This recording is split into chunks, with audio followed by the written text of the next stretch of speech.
Now the M240i, it's a good car, but if you guys didn't know, I bought a manual version of this car. Now don't get me wrong, the manual gearbox in this thing, it's not the best, and a lot of you guys are probably wondering, why did I not go for a ZF, which you can then get stage 3 XHP and basically race DCT cars and win? Well, long story short, and this isn't the reason I'm making this video, I prefer manuals. Where I live, they're a lot more engaging. But truthfully, the manual box in the M240i, the standard one, it's a bit awful. It is not a fun gearbox to drive, but there's been a change to the car to make this gearbox 10 times better. And no, I haven't ZF or DCT swapped it. I've made it better than an auto, in my opinion. Now you guys might be wondering what that involves. Well, as you can see, we've got a full Coolerworx shifter. This thing is incredible. Now you're probably all wondering, what does this thing even shift like? Let me show you. Now first off, I know what a lot of you guys are going to say, it's not finished and it looks a mess, and that's true, but the reason I've left this cover off is because I wanted to actually show you guys the actual full engineering that goes behind this thing, and not just have a cover up and cover it all over and just kind of have the carbon fibre looking like that. And while we're at it, this is genuine carbon fibre.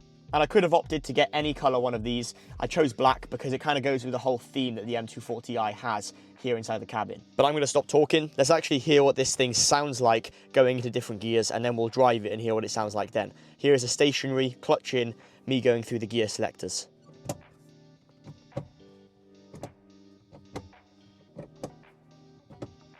Look how short the throw is on these things. And this is the Pro Shorty, so you can actually get one which is a bit taller, but I chose for the shorter one because I feel like it suits the M240i's interior better. But look how short it is to throw it into third. We're in neutral right now, and this is third. Look at the movement. There's hardly any movement. That's fourth. We've got first up here, second, third, fourth, fifth, and sixth. And then if you want to go to reverse, you pull this little kind of trigger up here, and then you just all the way over into reverse, like that. Now there is still a little bit of calibration needed for this thing. It's not perfectly fine-tuned and set up just yet, but I couldn't wait to show you guys. So now it's time, let's actually drive this thing and see what it's like to go into different gears. So we're actually in the car right now, we're driving. I won't go too fast, but I do want to show you guys how this thing actually functions. So we're in second right now, let's go to third.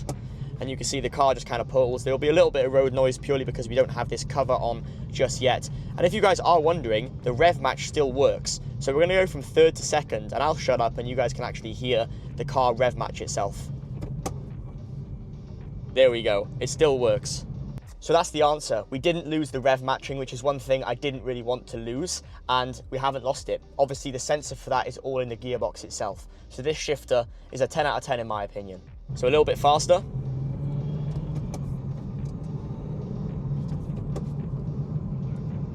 What an incredible, incredible piece of equipment.